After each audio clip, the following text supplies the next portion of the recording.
Welcome back to Atlanta Diaries. I'm your host, Enma Popley. Thank you for joining me. In Atlanta Diaries, we celebrate unique and inspiring stories of breakthrough women to help future generations create their own.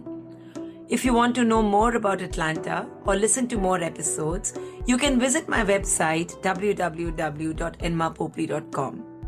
You can also share feedback or suggestions there. My guest today is Vennesa Van Ameyde. Vennesa serves as the Chief Operating Officer of Kasasa, an award-winning fintech and marketing services company that provides ongoing consulting services to more than 600 community financial institutions across the US. A senior operating executive, Vennesa has demonstrated talent for transforming and scaling organizations to foster rapid growth. And she's a people's champion who is passionate about creating a best place to work culture. With an undergrad from Vanderbilt University in political science and anthropology and a master's in diplomacy from Norwich University, Vennesa received Lean Six Sigma training from the University of Michigan College of Engineering. And she also studied theory of constraints for operations at the Goldratt Institute. She has been honored to receive recognition by the Austin Business Journal as a Profiles in Power and Women of Influence finalist in 2015. Vennesa believes that the only limitation that she has in life is she herself. Let's listen to how preparation, team success, and self-belief propelled Vanessa's career. Hi, Vennesa. Welcome to Atlanta Diaries, and thank you for taking out time to have this conversation. Thank you for having me. Let's just jump into the first question because I'm excited to share your journey. Vennesa, you said at some point when we spoke last time that being in the corporate world was never on the cards. Given that now you're a chief operating officer in an industry which is not such a traditional industry, love to talk about how did then that play out and share with us more about it. Yeah, I always say I kind of accidentally found myself here. And, I didn't wake up as a little girl and say, hey, one day I want to be an executive or a COO. Actually, the only thing I ever wanted to do when I was a young adult and a child was to grow up and play soccer. And so, I spent a lot of my years early on trying to figure out what I wanted to do in life. I went to school at Vanderbilt and I graduated with a political science and anthropology degree. And I landed in a role that I just kind of took because I needed health insurance. And I quickly kind of realized a year and a half into it that I was going nowhere very fast. And that even though I had a lot of initiative and I wanted to try to create some value to the organization, I was one of thousands of people in an organization and they just didn't care what I did or didn't do. And so I said, hey, I want more for my life. I want to be able to contribute something. And at the time, I was very excited about the prospects of maybe traveling internationally or focusing on law. And so I went and got my master's degree in international diplomacy and conflict resolution.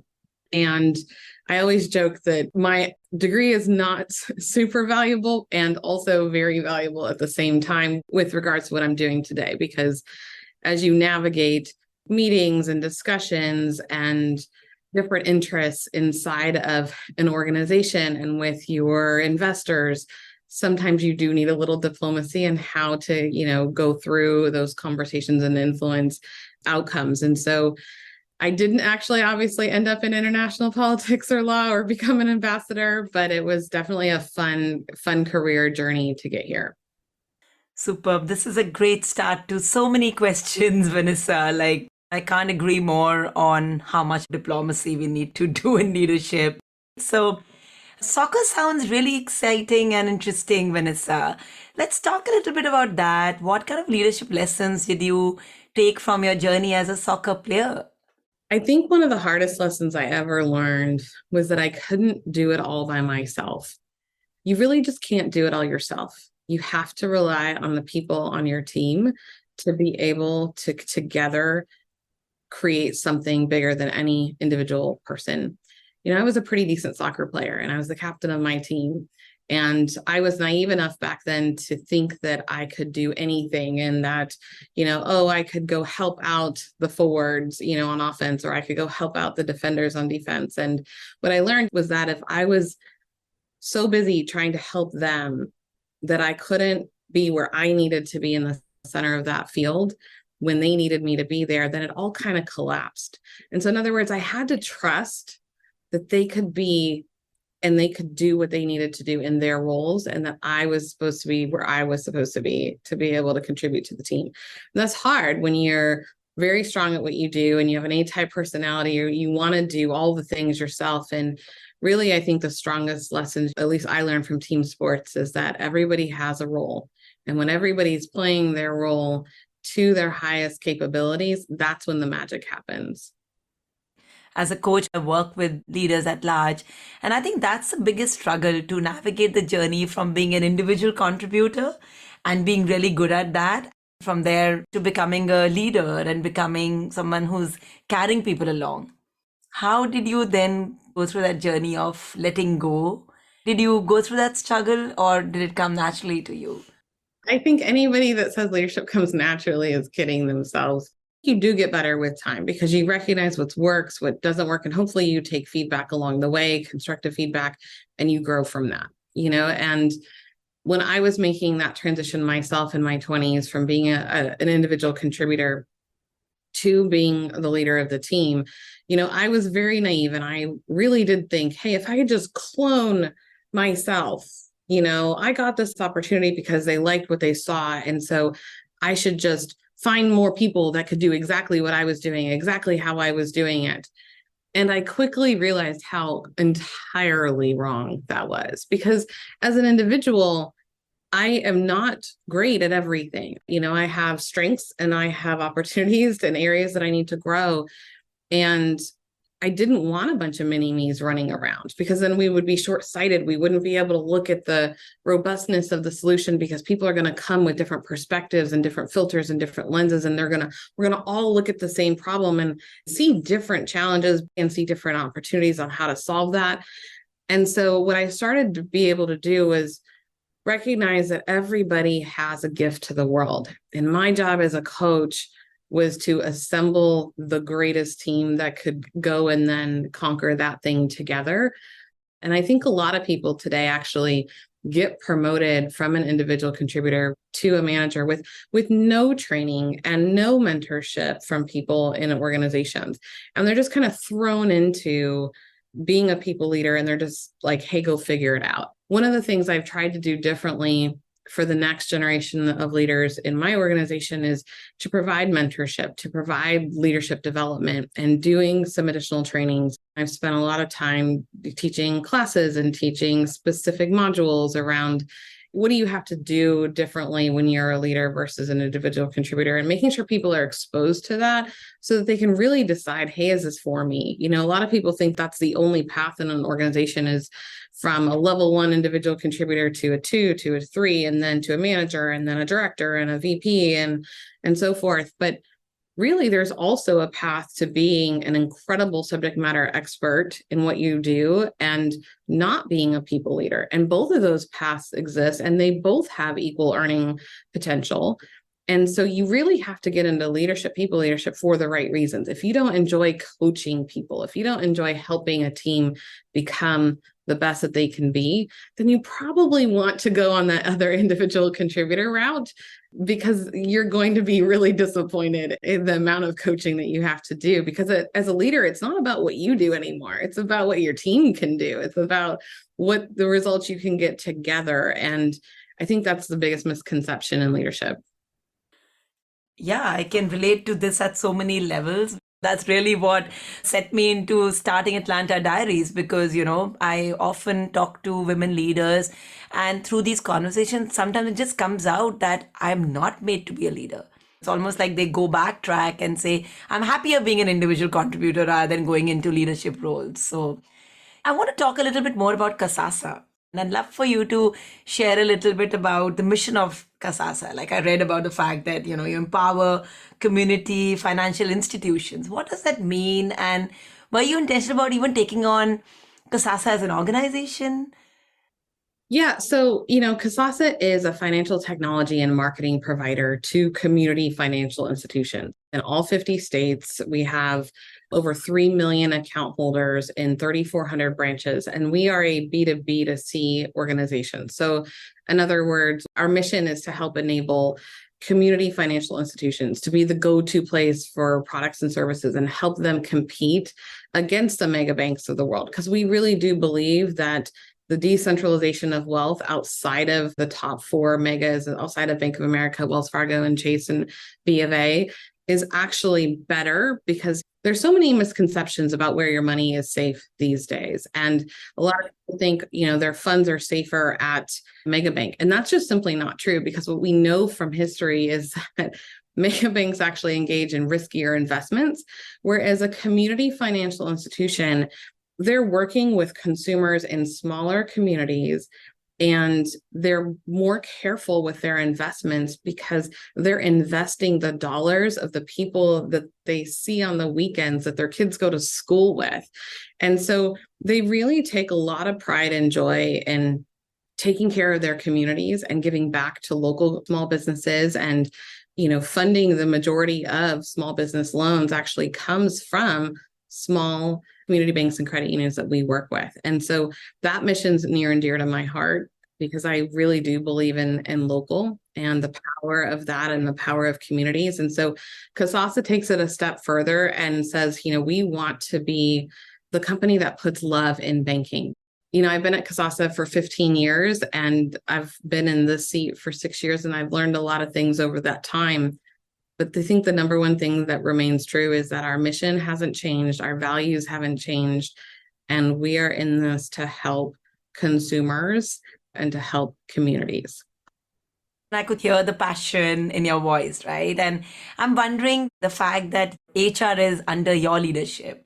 So is this intentional? Because I can imagine that a mission of this kind has to ensure that the team understands the values and the culture of the organization. Yeah, a lot of people do ask, why is HR under the COO? And that's a common question that I get. And I think for us, it's about, how do you operationalize your mission? How do you operationalize your values? A lot of companies have those values inscribed on the wall, but at Kasasa, what we're trying to do is build it into our day-to-day. So number one, from a foundational perspective, is building a culture where we should be able to answer the question of, like, why should employees care, to be able to make our mission relevant. So in turn, they're helping their friends, their neighbors, the people with which they live and work and play. So having the right mission, and then hiring the right people, and interviewing for culture fit, and exiting the brilliant jerks. And so, one of my other roles as a COO is to have goal alignment, right? To create clear and transparent goals, because I do truly believe that people need to know what winning looks like. And they should understand as an individual, how is what they're working on contribute to the corporate goals. And so having that alignment, having regular performance conversations, development discussions, because it's not just, hey, did you meet or exceed performance? It's also, is the company doing right by the individuals, and developing them, and having career development check-ins and discussions, and offering them career paths as well. And then, of course, a huge part of culture is to making sure that you create opportunities for employees to engage with each other and build relationships. And that's really hard to do in a remote first organization, but we've found a way to do it. And, to make sure that people have those opportunities. We actually have small groups. We call them patch groups. Our patch is our set of values as an organization. And on a bi-monthly basis, they actually meet. Sometimes they do fun things like scavenger hunts, and sometimes they do company goals and stretches and things like that. But there's always this, how do we build this culture, this community of people? And how do you create this puzzle that kind of all works together beautifully? As a COO, I'm always interested in ongoing improvements, whether I'm working in a kind of production or any kind of KPIs, but it's also true for, how is the organization supporting our employees? We call them Spartans. And, and so we do employee surveys, we do leadership surveys to gather feedback, and then take that into consideration as we're planning our next quarterly and annual goals around people development. So for me, it's a lot about also celebrating victories and sharing our wins with each other and recognizing people's hard work.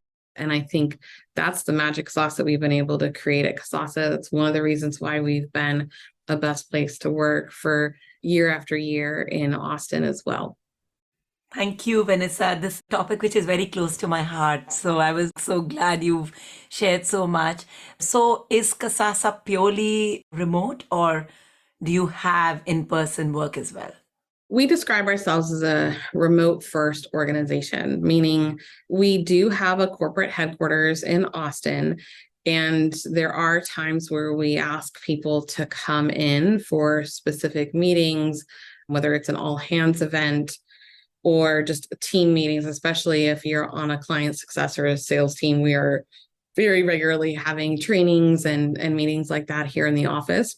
But outside of the facilities office management team, the IT team, and the executive team, 95% of our organization works remotely.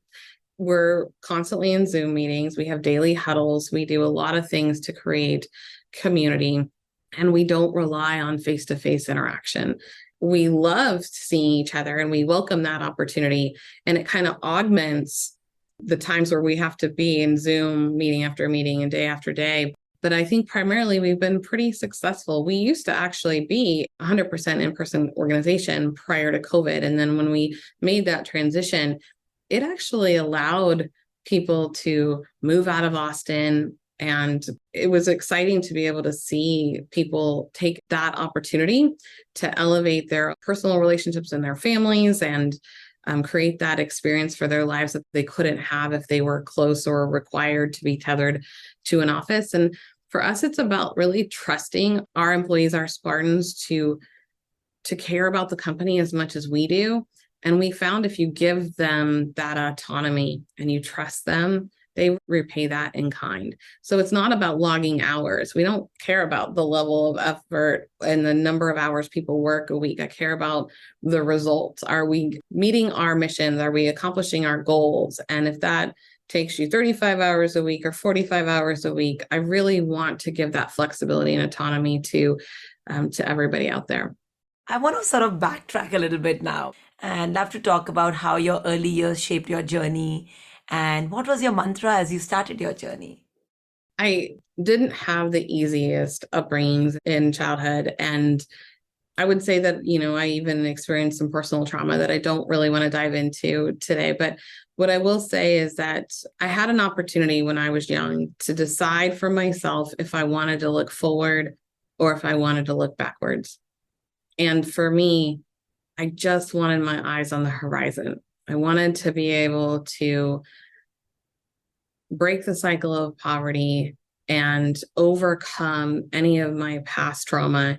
And I needed to unshackle myself mentally from some of the things that I experienced. And it led me down a path of, at first, a little bit of anger towards the world of like, why am I in this situation? Why me? And it's very tempting to stay in a place like that. And a lot of people do, actually, because it can be really overwhelming to have gone through some experiences.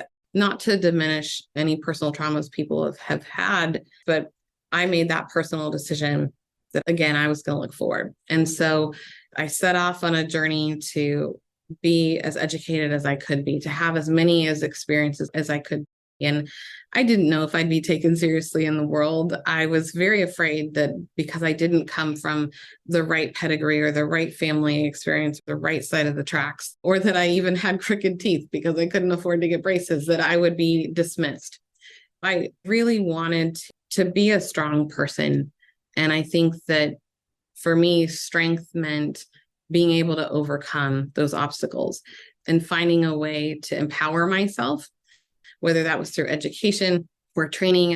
As I was moving in the organization and taking on additional scopes and responsibilities, I knew that I was leaning out over my skis.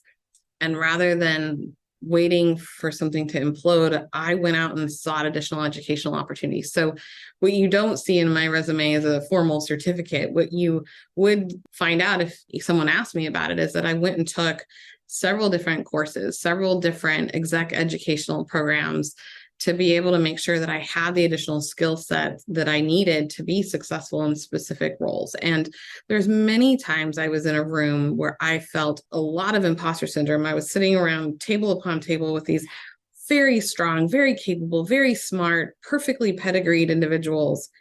And I was like, oh my gosh, I need to be worthy of sitting at this table.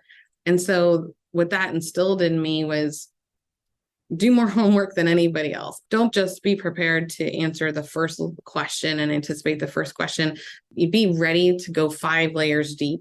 And so for me, it was a ginormous game of chess in my own head of, well, if they ask me about X, I'm going to be ready for X plus 5, but they could ask me about Y or Z, and I'm going to do that layer of due diligence going into those meetings and that preparedness. And I think that also created and instilled in the teams that I was a part of that they needed to also be a student of their business, to know what was expected of them. And I never set out to ever get promoted. I never actually set out to say, hey, I want to lead this team and ask for the responsibility or increase in scope. What I did do, however, was make it a point to always try to put the team's success above myself. I would ask myself, hey, what do I need to provide in order to make my boss successful or the company successful or my team successful? And I did those things. And as a result of that, then I kept getting more and more additional opportunities to stretch and to grow. And I'll always be grateful for that. But when I think and I look back at, what started my journey, it really goes back to the only limitation that I have in my life is me. And so if I'm willing to do the work, if I'm willing to do the homework, if I'm willing to work hard, or in my case, I felt like I needed to work harder than anybody else, then the truth would set me free and I'd have those opportunities and I'd be able to break free from the things in my past. And I don't want to say mission accomplished because I don't feel like I've arrived yet. I don't feel like I'm done. And I have so many more things that I want to be able to accomplish in this world. But I do look back and I am proud that I've been able to provide a better life for my daughter, even when I could have imagined when I was a young child growing up and experiencing those things. Thank you for sharing this. I really appreciate it. And I think it's going to inspire a lot of youngsters. You spoke about knowing your worth, right? So how did you then traverse the journey of asserting yourself or making your voice heard? So I would say those are, in my mind, 2 different things. I think being able to assert myself came earlier on because of the circumstances that I had to lived in. And I knew that I had to be able to protect myself and to be able to be my own voice and my own advocate. Knowing my worth, though, was a lot harder to figure out and to eventually lean into, because for the longest time, I just felt lucky enough to be in the room, lucky enough to be at college, lucky enough to have those opportunities. It wasn't until much later that I actually learned that I earned those because of the success that I had, because of the preparation, because of the hard work. There were some really early on experiences that shaped me in corporate America. For example, I was getting to get my first promotion leading another team, and they were very similar teams. There was a team that I was leading, and it had one focus, but it was very similar to, let's call it a sister team. And they had a very similar operation, but they had a different focus. And I was asked to lead both teams. And I was so excited about this opportunity. And I was like, man, the company finally knows that I can do things and that I can provide this value. And I learned that I was being promoted into this role for less salary than what the individual was that I was being promoted over. So the combination of those 2 teams, I was about 30% under what that individual was making from a compensation perspective. And it stung. It was really hard because I was like, I'm 3 times better at my role from a metric perspective, not my personal opinion, but just objectively looking at a spreadsheet and saying, what are the outcomes that I've been able to accomplish? And they wanted me to go do this other role. And I did, and I leaned into it. And, and I had the conversation with my then manager, who is no longer a part of the organization. And they acknowledged and said, hey, I understand you're undercompensated, and we'll try to make this right over a period of a few years. And to me, my initial reaction was, okay, well, thank you for the opportunity. And then I went back and I'm an introvert, so I took a while to process that. And I said, no, that's not right. But I went back to my mantra again: if it's going to be, it's up to me. Then I wanted to go figure out a way to prove that value. So I made it my mission to say, I'm going to operationalize, I'm going to improve both of these collective teams so much that there's going to be indisputable evidence of the value that I'm creating. And so it really became about, how do I sell that? So accomplish the goal first, make sure I'm measuring the before and after so that I can translate that to the financial impact that I'm making, either in terms of additional revenue or additional margins and less expense going out, and being able to have the conversation and advocate for myself after I achieve those results to say, this is what I accomplished and I deserve to be compensated fairly for that. And I think that those are hard conversations to have, actually. Like, it didn't come naturally. I was nervous as all get out to be able to do that. But I knew that the data, again, would set me free, that they either would see my worth or my value based on that, or they wouldn't. And I would need to make a different decision about where to invest my time and energy in a different organization. And luckily, that was not the case. Luckily, that they did see that and say, absolutely. And they adjusted those things. And this is a very, very long time ago in my career. And I think it was very informative for me. Of some people always think that people will just give you what you deserve because you've earned it. And my experience has been, that's not the case. That you never actually have to stop advocating for yourself. And you always need to be able to know your value, know your worth, and be able to consistently share that story. But I think one of the nuances is that when you share that story, you're not doing it from a place of being braggadocious. You're not saying, hey, boastful, look at me. You're saying, hey, look at the value I'm providing the organization. And together, the team and I have been able to accomplish. And so when I'm going out and having those conversations and I'm managing up and across and providing that advocacy, I'm not just doing it on my behalf. I'm taking everybody up that ladder of success with me. And there's been a lot of people over the years that I have been able to highlight and create a spotlight for, and to create additional opportunities, additional promotions, additional scope, additional compensation for them as well. And so they know it's a team effort.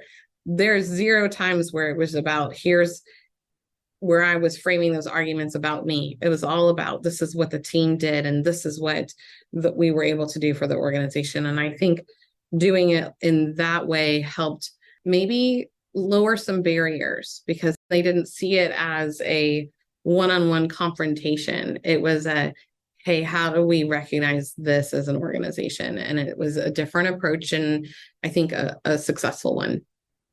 You were like a cheerleader for the whole tribe. That's amazing. Vanessa, looks like when you went through that very, very difficult situation, you were intentional about fixing it, right? You wanted to solve for it. So I'm just wondering, who was your go-to person? Were you like sort of your own cheerleader, or, were there mentors in your journey? And because I think it takes a lot of mental strength to see these situations as an opportunity. I would love to be able to look back and say that I had people looking out for me in the organization, but I don't actually think that that's the case. I don't feel like I was ever on the receiving end of one-on-one mentorship and development, or someone that would say, hey, you're being undercompensated, or you're being undervalued, or here's how you craft this argument, here's how you advocate for yourself. What I will say, because I didn't have that, the result of that is that I feel inclined to do that for everybody else. And so it has shaped me as a leader. And what I will say is that, my current boss is wonderful, and he's very supportive, and he's a mentor that I wish that I would have always had my entire career. But I've only very had that exposure recently. And, very much after I had already climbed my way through those trenches. And if other women looked out for other women, or other women looked out for other men, or other men looked out for other women. I mean, regardless of gender or circumstance, like if people just looked out for each other and said, hey, how can I help us all be successful? It would be it'd be a lot easier. And I think you could then focus on the work instead of focusing on some of those other things that occur in an organization. And I don't actually know, nor do I try to take credit for any of the mentoring or what I would consider kind of the blocking and tackling and the movement of obstacles from other people, because I do like being the magician behind the curtain. I don't try to ever assume credit or gain credit or visibility for the path that I try to carve for other folks, because they're earning those things on their own. All I'm doing is opening the door for them and trying to make it a little easier for them to get through that door than what I had going through my own experiences. And whether it's another woman on my team or outside of my team, I feel like my seat at the executive table, I have a responsibility to look out for all individuals, regardless of whether they're in my line of business or not, to be able to advocate for folks that might not have a voice on their own is something that's been very important to me to be able to do and pay forward. Because again, I didn't feel like I had that, and it might have made it a little easier along the way. Wow. Looks like you took it on yourself to ensure that nobody else goes through what you went through. What were your joys as a leader? I'm a very proud mama at work. And it's interesting because I try really hard to not look at work as being a family or the organization as being a family. My boss, the best mentor I've ever had, will say, hey, you can't fire your drunk uncle. Shows up at Thanksgiving and makes a mess of everything. And so we do try to not be family. We try to say, hey, we're a high performing team that has family values. And also, the other part of the reality is that there are people that have worked with me at 2 to 3 different companies, multiple states, and for many, many years. We're talking relationships that extend beyond a decade, and some even, maybe not as long. But one of the things I'm the most proud of is watching people have opportunities to improve themselves and create a career for themselves, and to be able to grow up. And I've watched people, get married and have kids that started off as an individual contributor and have moved into being a manager and to be a director and then a VP or an SVP. And it's really exciting to see that progression. And I want to be clear that I take none of the credit for those individuals. But what I will say is it's very awesome to watch them be able to reach their career goals and say, okay, well, there was a part of the cheering that went on from the sidelines that might have been encouraging to them along the way. And they earned all their accomplishments on their own because they put in the hard work, they put in the effort, and it is beautiful. That's probably one of my best legacy things, is to be able to look and see the team that I've created and go, wow, they amaze me every single day. I could not be here tomorrow and the company would be fine. They are the world's best team, the world's best leaders, and they're so badass and they're so incredible. And they truly care about what they do, and they care about each other. And that's enough to keep me going for the rest of my life and the rest of my career. That's so beautiful. I saw one of your comments on LinkedIn where you said, I've always said emails is the root of all evil. And given that it's a remote first organization, I was very intrigued by that comment and love some context and perspective on this. And I can see where it's coming from. But I was wondering, is there any anecdote, or tell us more about it? I do loathe email. So I do think that quote is accurate. I kind of feel like emails where ideas go to die. There's a time and a place for email. If an email needs to be there to recap a conversation or to make sure that you're aligning folks, or because you need to send a document to be reviewed, that's okay. But my general rule of thumb for email is like, if it takes you more than 30 seconds to read that email, that should be a meeting. That should be a conversation, because I get a few hundred emails a day. And if it's really that important and someone needs a conversation, then they're going to reach out via Slack or text or stop by, virtual Zoom or an office. And you just get so much more business done, I think, personally. And I'm not saying it has to be face to face, because again, our organization is 98% remote. But being able to ask the next level questions, right? Email is so one-sided, it's so transactional. It's all about me putting something out there and then someone having to respond, and then I have to respond to that. And then this chain just goes on and on and on, versus like, if I could just have a dialogue with someone, then you get to do that. It's so much more effective and efficient to have that and to be able to solve problems.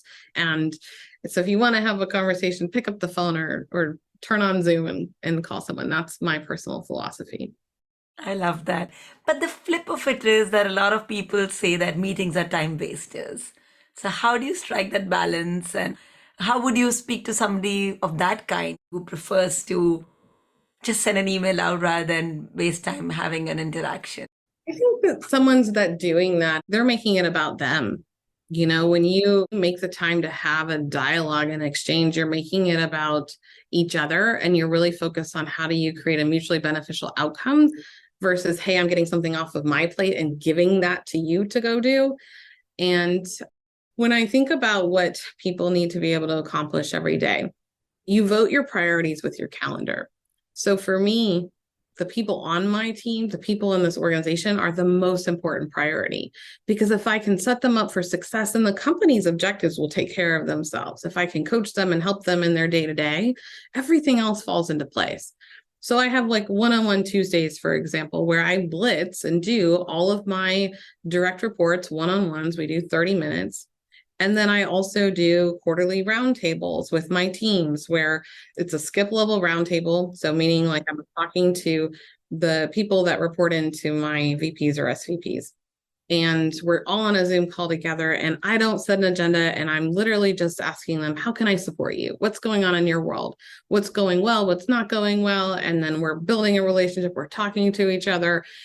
And when you look at my calendar, actually, most of the time that I spend is related to people. It's talking to people. It's understanding that. And if you develop that regular cadence, all of a sudden, you don't end up having to have, back in the old days, it would be drive-bys, right? It'd be someone driving by your desk or walking by your desk and stopping. And so what you end up doing is saying, oh, okay, I know that I'm going to meet with this person in 2 days. So I'm going to create a list of things that I'm going to talk about. And so you can become more efficient in that time, like more intentional about that time that you spend together. And then I would also say that you then reserve the time for the ad hoc things that come up. So I also do daily stand-ups, like Scrum style, where, my direct reports and I, we meet for 30 minutes every day, but most of the time it doesn't actually take 30 minutes. It's 15 minutes. It's a lightweight check-in. We come on Zoom and we talk about what we have going on for the day. These are my blockers. These are the things I need help with. And it's not a one-way communication from me to the team. It's really about the team communicating with each other. Then the rest of my calendar is reserved for strategic initiatives. What are we trying to accomplish as an organization? Do we need to meet and align cross-functional teams? And then I can really focus on actually getting the work done and defining those things and actually doing work versus being in wasteful meetings. Because I agree, there's nothing else worse than email than being in a meeting that's wasting everybody's time. And so the most effective way that you can run a meeting is setting an agenda and then starting the meeting with, what are the outcomes that we need out of this meeting? What are we driving to? And you set that up front. And then you make sure after the course of the meeting that everybody know what the key takeaways are. Does everybody have next steps? And did we accomplish what we set out to do? Checking that off and holding ourselves accountable. And I find that that's a much more effective way for me to manage my time, to be focused on the people that I serve, the teams that I support, and then the strategic initiatives that we have to accomplish. And then hopefully every now and then I get to squeeze in some personal development time on the nights and weekends and during a commute. But that's, at least for me, vote your calendar with your priorities. That makes complete sense. Shifting gears a little bit, Vanessa, what do you think of vulnerability as a skill? And have you been able to bring any vulnerability in your leadership journey? Vulnerability, I think, is the hardest thing to master. At least it was for me. I'm an introvert. I've had some really rough experiences in life. And so my natural tendency, especially very early on, was to protect myself and to wall myself off from other individuals. I had a very few, but very close friends and also colleagues. But what that created was, from the outside looking in, Vennessa's not accessible. She's not approachable. And people elsewhere in the organization actually wanted to get closer, to have access, to steal the line from Hamilton, to be in the room where it happens. And so you can't let people in if you are not willing to be vulnerable. And that was a lesson that I learned over a period of several years, that the more human I became, the more it allowed other people to also be human.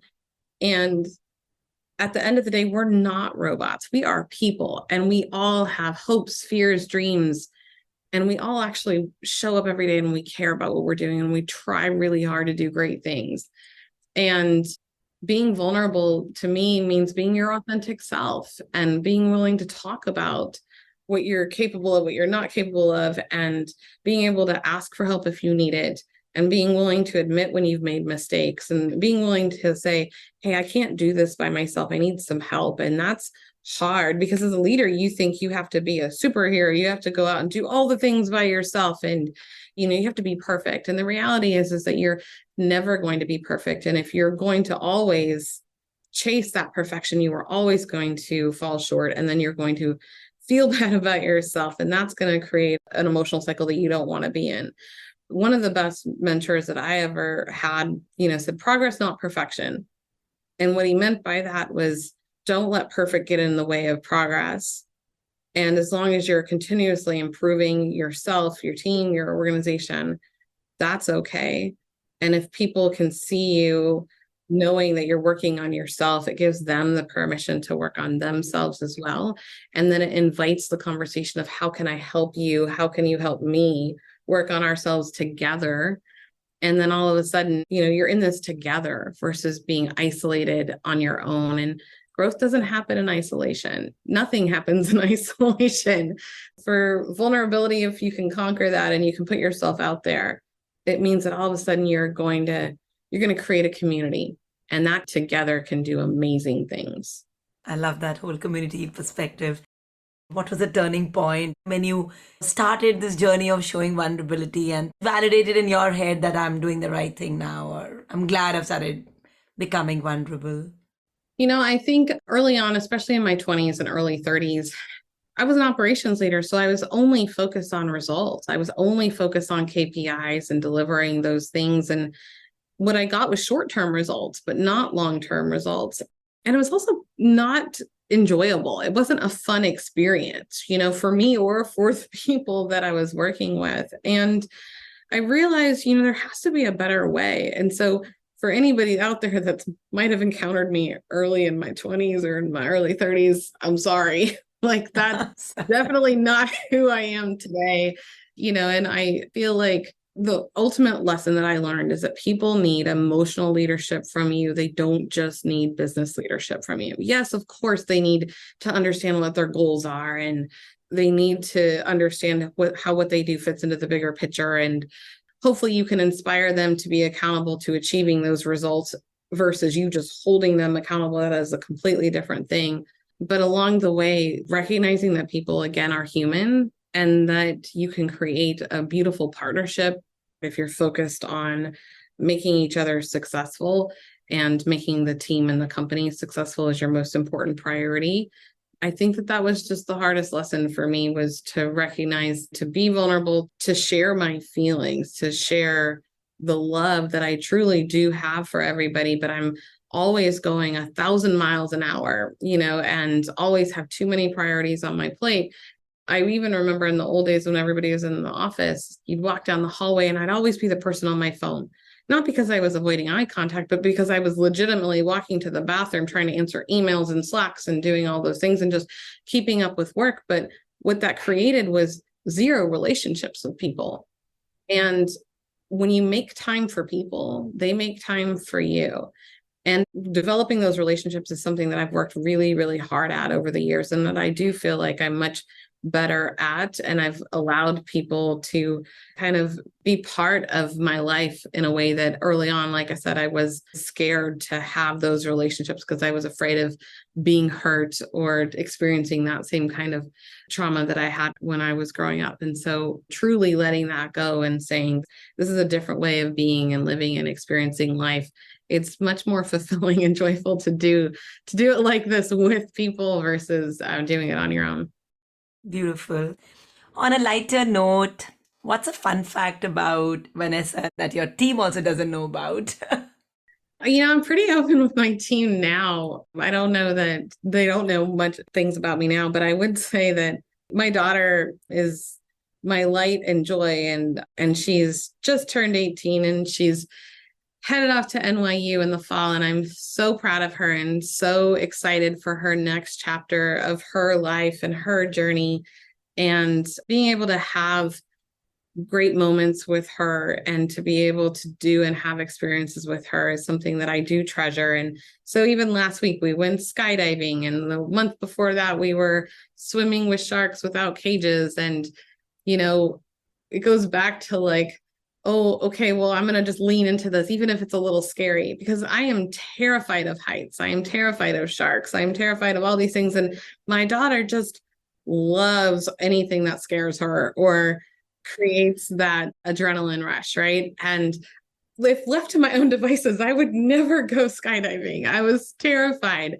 And finding the path and the courage through those moments where you're not sure that you can do something, but you do it anyways, I think that's really exciting. And to be able to share those moments with my daughter and see her leaning into those opportunities, I'm excited about that. And I want to see where that takes her. And hopefully I can continue to be a part of that experience and journey with her. With the wisdom of hindsight, what then will you tell your daughter as she goes into NYU or your younger self? You don't have to do it alone, and nor should you do it alone. That life is so much better to do with people and finding your tribe and being your authentic self. Being and experiencing the only woman or the only Latina in a lot of different rooms over the years, it can be uncomfortable. And also it can be a wonderful opportunity, because I wanted to always be at the table for the right reasons, not because they reserved a chair for a woman, but because I was the strongest person, the most equipped person to do the work. And I would just say to my younger self, and even to my daughter, to trust that you are that right person, to believe in yourself, recognize that you are doing the thing and you're really good at the thing, and that you wouldn't be there if people didn't see and believe that in you as well. And I think I could have had a lot less angst and a lot more fun along the way had I just taken the moment and the opportunity to smile, laugh, and be in the moment versus always planning for the next moment. And I hope to be able to give that little bit of wisdom to my daughter, or if time machines were a thing, to my younger self. Vanessa, before we end the session, which has been really inspiring, and I want to really acknowledge that, when I coach women leaders, many women I've coached feel that they've had bosses who don't watch out for them. Those bosses probably think it's a rite of passage, that because they've gone through it, the others should go through it too. Any perspective, any anecdotes on how would you explain this, or if you experience anything like this? I've definitely had other female leaders who felt like, hey, they had to go through the hardships, the challenges, and it's just the rite of passage, exactly how you stated it. And I obviously went through those, but there has to be a better way. I was so inspired by Michelle Obama years ago. I was at a conference that I attended and she was speaking. It was a room of like 10,000 people. But in the moment, I felt like she was speaking right to me. And she said, it's not enough for you to walk through the door of success. You have to reach behind you and help other people through that door with you and offer them that support and that help. And if more people did that, instead of looked at each other as competition, or instead of looking at each other as a threat or, again, rite of passage, then I wonder if things like the gender gap, the wage gap would be closed faster and sooner. If we could, as a community, help each other, then I think we could do greater things faster and close those gaps sooner. If anything else, those leaders that I experienced that did that, they inspired me to never do that. They inspired me to do the exact opposite, which was to be the person that advocated for other women, to be the person that could help grease the wheels or pave the way or open doors or provide coaching and mentorship, to provide allyship, because it's not about you. It's about creating a better world for all of us and for our children. And I look at my daughter with such hope and such optimism that she's going to be able to go contribute great things into the world. And I hope the women in her life help her the same way that I would want other people to, help her, and to hope that they would see that as an opportunity rather than a threat. And I'm inspired by that. I do it because it's the right thing to do. And you can do that one human, one person, one woman at a time.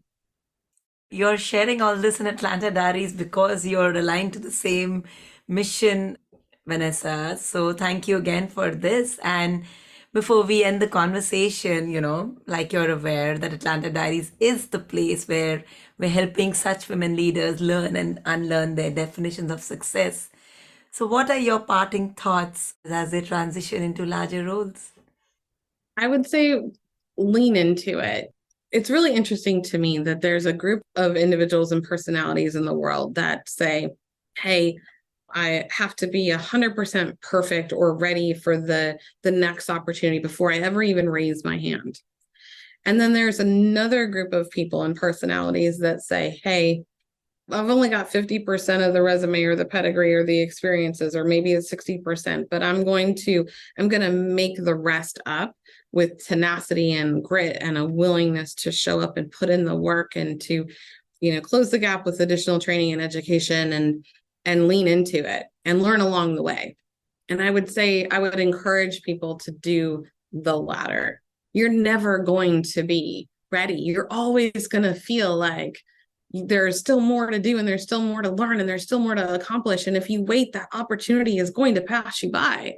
So the only thing that you can do is actually jump that chasm now and say, hey, there's got to be a way, and I'll figure it out. And hopefully I'll be able to lock arms with other women that can help support me, and that I can lean into my network versus trying to do it on my own. Because when you do things on your own, and when you're at that 50% or that 60%, then fear can drive you, instead of saying, here's the opportunity, here's what I want in my life, and here's what I could go do if I just trusted myself.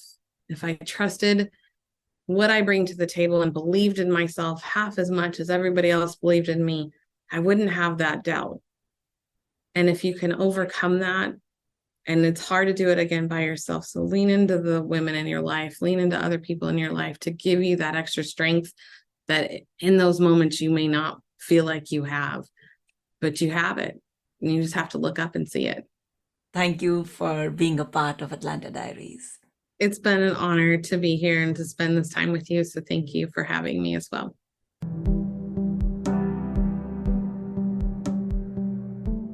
Thank you very much for listening. All my guests have brought their most vulnerable selves on Atlanta Diaries. And even if a small segment of these conversations can help champion the journey of one person, it's going to be really worth it. I do have a request for you. Please share this podcast on your social media and with your family and friends. Our society is constantly evolving, and Atlanta Diaries must too. I'd really appreciate if you can leave your feedback in the form of a review or a rating. These are impactful and rousing stories that need to be shared far and wide. See you next time for another one on Atlanta Diaries.